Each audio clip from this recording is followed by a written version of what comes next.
खान साहब को शायद इस बात की सज़ा मिल रही है कि उन्होंने सिस्टम को नंगा कर दिया। उन्होंने इन दोनों का असली चेहरा आवाम को दिखा दिया है कि ये फ्रॉडिये हैं। लोगों की हिमायत करता हूँ जो जेलों में हैं, और हमेशा करता हूँ। जब भी लब्बैक वालों के मसले पे भी अल्हम्दुलिल्लाह मैं मैदान में। बिस्मिल्लाहिर्रहमानिर्रहीम नहमदुहु व नुसल्ली व नुसल्लिमु अला रसूलिहिल करीम। पूरे मुल्क में इस वक्त आहिस्ता आहिस्ता इलेक्शन का बुखार चढ़ रहा है पूरी तरह। जिस तरह पहले इन दिनों में इतने दिन बाकी रह जाएं तो अरूज पे होती है ना इलेक्शन कैंपेन, अभी तक वो माहौल बना नहीं है। अभी तक शकूक व शुबात चल रहे हैं, कोई इधर से ख़बर आ जाती है, कोई उधर से आ जाती है कि इलेक्शन गया, इलेक्शन नहीं होगा, इलेक्शन आगे जाएगा। हुकूमती कारिंदे जो नुमाइंदे समझे जाते हैं बड़ों के, वो अक्सर बोलते रहते हैं कुछ ना कुछ। अल्लाह करे इलेक्शन खैर व आफियत के साथ हो जाए, वक्त पे हो जाए और ये मुल्क जो है आगे जाए। एक प्लेयर को मैदान दे दिया गया है, दूसरा प्लेयर जो है जेल के अंदर है, और उसके जितने खिलाड़ी हैं उनमें से जो भी मैदान में आने की कोशिश करता है उसे गिरफ़्तार कर लिया जाता है। गुज़श्ता रोज़ अदालत के में एक MP के कैंडिडेट को जिस तरह घसीट के और 5-7 नामालूम अफराद ने गाड़ी में डाला, उसकी वीडियो सोशल मीडिया पे वायरल है। प्रॉब्लम क्या है? प्रॉब्लम यह है कि एक शख्स ने पूरे निज़ाम को नंगा कर दिया, जाली निज़ाम को, जो कई सालों से हमें बेवकूफ़ बना रहा था। 1977 तहरीक निज़ाम मुस्तफ़ा सल्लल्लाहु अलैहि वसल्लम में कौम 2 हिस्सों में तकसीम हो गई। एक बहुत बड़ा हिस्सा कौमी इत्तेहाद के साथ था और बड़ी जमातें सब कौमी इत्तेहाद में थी। दूसरी तरफ अकेली पीपल्स पार्टी थी।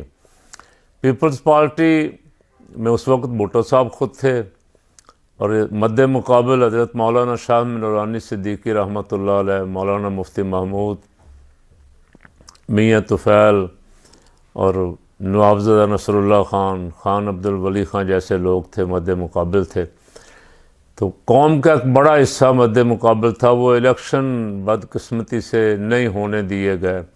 जो इलेक्शन हुए उनमें धांधली हुई, उनके ख़िलाफ़ तहरीक चली, और वो इलेक्शन उसके बाद से लेके वो जो तब भुट्टो के ख़िलाफ़ जब मार्शल लॉ आया, भुट्टो साहब को हटाया गया, तो एक बहुत बड़ा तबका जो भुट्टो साहब को पाकिस्तान तोड़ने का ज़िम्मेदार समझता था और भुट्टो साहब की पॉलिसियों से, भुट्टो साहब के मंशूर से मुतमईन नहीं था, वो भुट्टो का मुखालिफ था। और जब मार्शल लॉ आया तो उन्होंने खुशी का इज़हार किया और हलवे की देगें बांटी जाके मुफ्ती महमूद साहब ने दाता दरबार, और बाकी पूरे मुल्क में यौम तशक्कुर मनाया गया कि हमें एक डिक्टेटर और जालिम आदमी से, मुल्क तोड़ने वाले गद्दार से निजात मिल गई।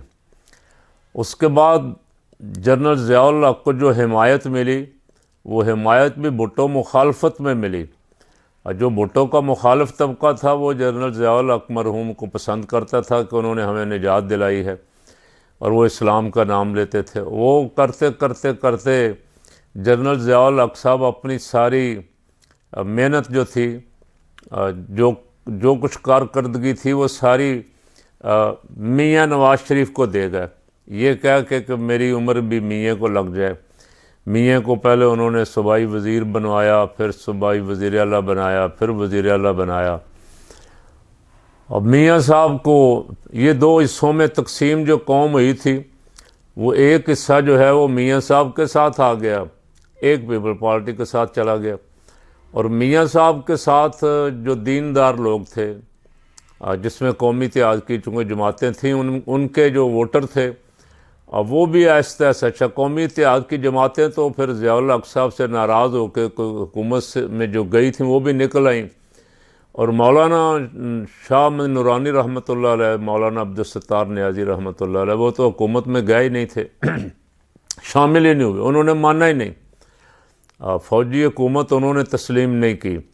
वो जद्दोजहद करते रहे, उनको ऑफ़र भी की गई, गवर्नरियाँ ऑफ़र की गई, उनको वजारतें ऑफ़र की गई और शूरा की मेंबरियाँ ऑफ़र की गई, लेकिन उन्होंने तमाम चीज़ों को पाए हकारत से ठुकरा दिया और एक ही नारा रहा कि हमारी जद्दोजहद निज़ाम मुस्तफ़ा सल्लल्लाहु अलैहि वसल्लम के नफाज के लिए है, कुर्सियों और इक़्तिदार के लिए नहीं है। तो ये कौम तकसीम हुई। भुट्टो साहब फांसी दे दिए गए।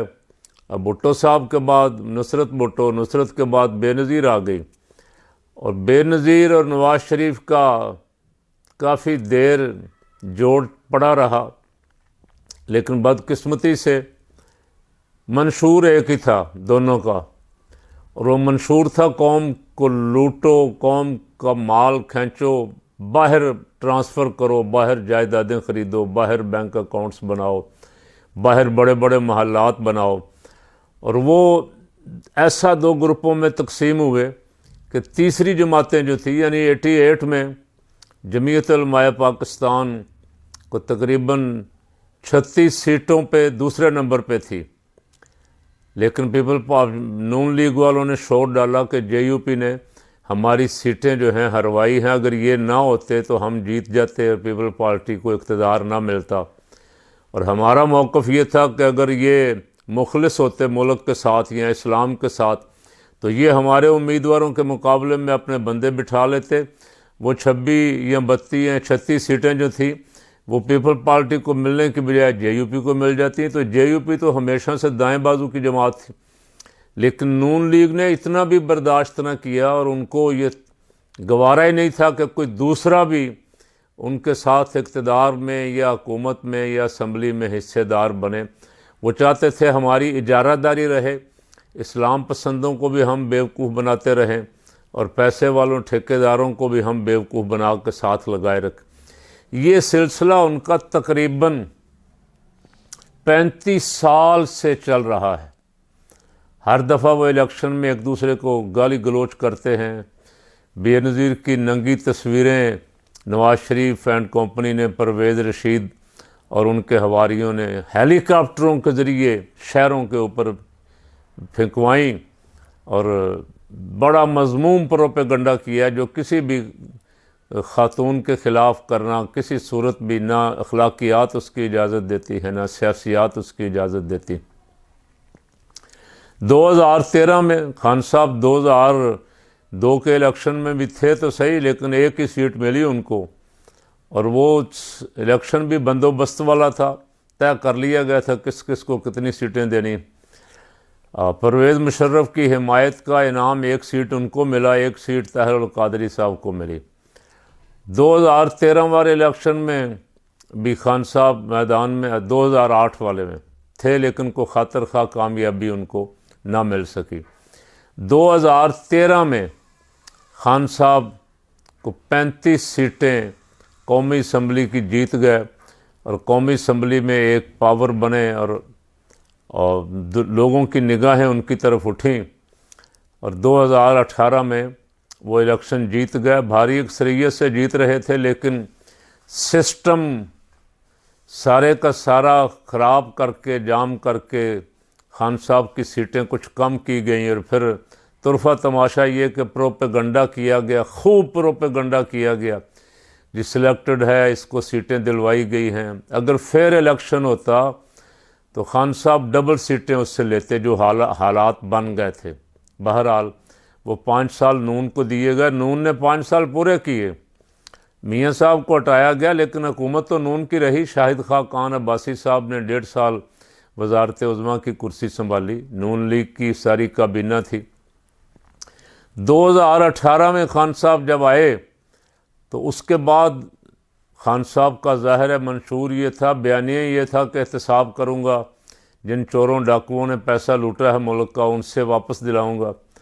उसमें खान साहब पूरी तरह कामयाब ना हो सके, क्योंकि खान साहब के साथ भी बहुत सारे लुटेरे और फ्राडिये और धोखाबाज, फवाद चौधरी, उस्मान बज़दार और इस तरह के और बहुत सारे लोग उनके साथ लग गए थे। उन्होंने खान साहब को भी कोई काम करने नहीं दिया। नवाज़ शरीफ उनको भी चक्कर दे के जेल से प्लेटलेट्स का बहाना करके निकल गया। अब जब खान साहब की हुकूमत ख़त्म की गई, खान साहब गिरफ़्तार हो गए, उसके बाद अवामी हमदर्दियाँ खान साहब के साथ बेतहाशा, उनमें इजाफ़ा रोज़ बरोज़ इजाफ़ा ही होता जा रहा है। और वो सारी कुव्वतें जो कई सालों से आपस में लड़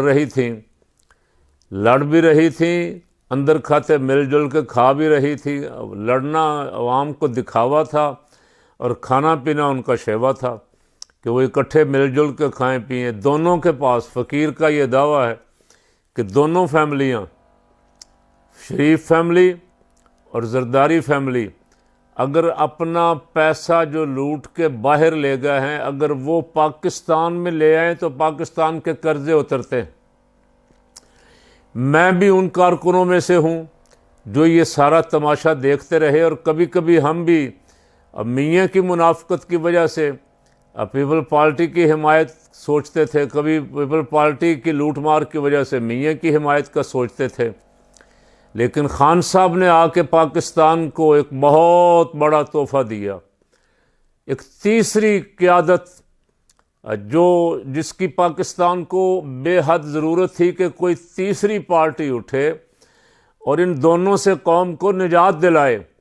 खान साहब ने मैदान में आके नौजवान को ऐसा शऊर दिया, सोशल मीडिया के ज़रिए, अपने जलसों के ज़रिए, अपनी रैलियों के ज़रिए, कि इस वक्त वो दोनों ही फराडिये धोखाबाज जो कौम के साथ धोखा कर रहे थे, तमाशा बनाया हुआ था उन्होंने कौम का, अब वो दोनों बहुत मुश्किल में हैं और दोनों खौफज़दा हैं। किस बात से? खान कहीं बाहर ना आ जाए, कहीं बल्ले का निशान ना मिल जाए, कहीं इनको लेवल प्लेइंग फील्ड ना मिल जाए, और खुश हैं बहुत कि खान अंदर है, हम इलेक्शन लड़ेंगे, को 70-75 सीटें पीपल पार्टी को, 70-75 नून लीग, और कुछ इत्यादि 10-10 5-5 सीटें लेके हुकूमत हम ही बनाएंगे।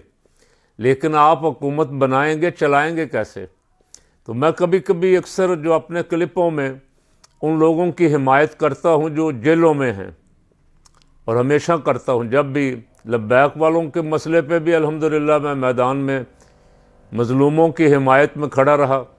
अब खान साहब के जो लोग पकड़े हुए हैं उनकी हिमायत भी मैं करता हूं कि मुझे पता है बहुत सारे बेगुनाह हैं और उन पे केस, झूठे केस डाले गए। और खान साहब के इस वक्त जो 3 केस बड़े बड़े चल रहे हैं, साइफर, तोशा खाना और इद्दत, ये तीनों केसों में कुछ भी नहीं। तीनों केस किसी आज़ाद अदालत में जाएं तो ये उड़ जाएंगे, एक दिन भी नहीं ठहर पाएंगे। तो खान साहब को शायद इस बात की सज़ा मिल रही है कि उन्होंने सिस्टम को नंगा कर दिया। उन्होंने इन दोनों का असली चेहरा आवाम को दिखा दिया है कि ये फराडिये हैं जो कई सालों से इलेक्शन के दिनों में आके आपस में लड़ते हैं और इलेक्शन के बाद फिर इकट्ठे होकर मुल्क को निचोड़ते हैं, मुल्क का खून चूसते हैं और मुल्क का पैसा मनी लॉन्ड्रिंग के ज़रिए बाहर ले जाते हैं। मनी लॉन्ड्रिंग के केस, FIA के डायरेक्टर डॉक्टर रिजवान, बेचारा हार्ट अटैक उसको कैसे हुआ अल्लाह बेहतर जानता है, वो रास्ते से हटा दिया गया, मकसूद चपड़ासी रास्ते से हटा दिया गया। बैंकों की ट्रांजैक्शन के सबूत सारे अदालतों के पास थे, लेकिन अदालतों से बाइज्जत बरी करवा दिया गया।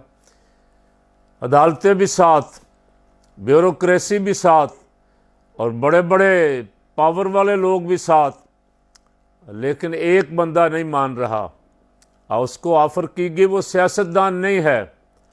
वो सियासतदान इन मानों में नहीं है कि सियासतदान अक्सर यहाँ मुनाफकत करते, कहते कुछ हैं करते कुछ हैं।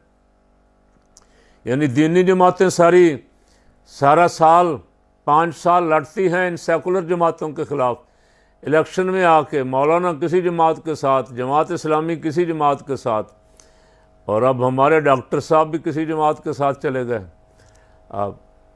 तो खान ने कम अज़ कम इन सारे हथकंडों को बेनकाब कर दिया आवाम के सामने। डॉक्टर साहब की बात जो मैंने की है, इस पे इंशाअल्लाह मैं तफसीली गुफ्तगू करूँगा। आज तो मैं इशारतन कह रहा हूँ। हज़रत मौलाना शाह नूरानी रहमतुल्लाह अलैह के मानने वाले किसी के टाउट या एजेंट नहीं बन सकते, किसी सेकुलर जमात के। सेकुलर जमात जो दीन दीनी जिद्दोजहद को वैसे ही नाजायज़ समझती हो, दीनी जमातों का वजूद ही सियासत में बर्दाश्त ना करती हो, ऐसी जमातों की हिमायत मौलाना शाह नूरानी रहमतुल्लाह अलैह के कारकुन नहीं कर सकते। जो कर रहे हैं वो अपने अपने गिरेबान में झांक के देखें। खान साहब इस वक्त अपनी इन मुश्किलात की वजह से जिनसे वो गुज़र रहे हैं, यानी शरीफ बरादरान की जेलें क्या आलीशान जेलें थीं, VIP जेलें थीं। जरदारी साहब की तो जेलों का और ही मज़ा है। वो उसके जरदारी साहब के बहुत सारे मिलने वाले ज़िया शाहिद और मुजीबुर रहमान शामी और बहुत सारे सहाफ़ियों ने सारा कुछ बयान किया हुआ कैसी जेलें थी उनकी, जिनमें वो कहते मैं 11 साल रहा, या मियाँ साहब बान कहते हम रहे। लेकिन खान साहब को जिन जेलों में, जिन कोठरियों में रखा गया है, वहाँ जाके भी उनका मुतमइन रहना और मुतमइन इस बात पे कि वो जो काम करने आए थे वो काम हो गया, कौम पहचान गई लुटेरों को, कौम अब इनके धोखे में नहीं आएगी। तो मैं कहता हूँ खान साहब की बहुत सारी गलतियाँ मौजूद हैं और हर शख्स में गलतियाँ बहुत सारी, हम में भी बहुत सारी कमज़ोरियाँ हैं। खान साहब की बहुत सारी गलतियाँ हैं, लेकिन खान साहब का सबसे बड़ा कारनामा ये है कि खान ने इन दो धोखेबाज जाली सियासत, जाली जमहूरियत पसंदों के चेहरों से निकाब उतार दिया है और कौम को इनका असली चेहरा दिखा दिया है। अब मैं उम्मीद करता हूँ कि इंशाअल्लाह खान साहब और कौम की इस जद्दोजहद की वजह से आइंदा इन दोनों ख़ानदानों का इक़्तिदार में आने का ख्वाब जो है ये शर्मिंदा ताबीर नहीं होगा। ये कौम जागेगी और कौम इंशाअल्लाह अपने सच्चे और मुखलिस लीडरों के साथ खड़ी होगी।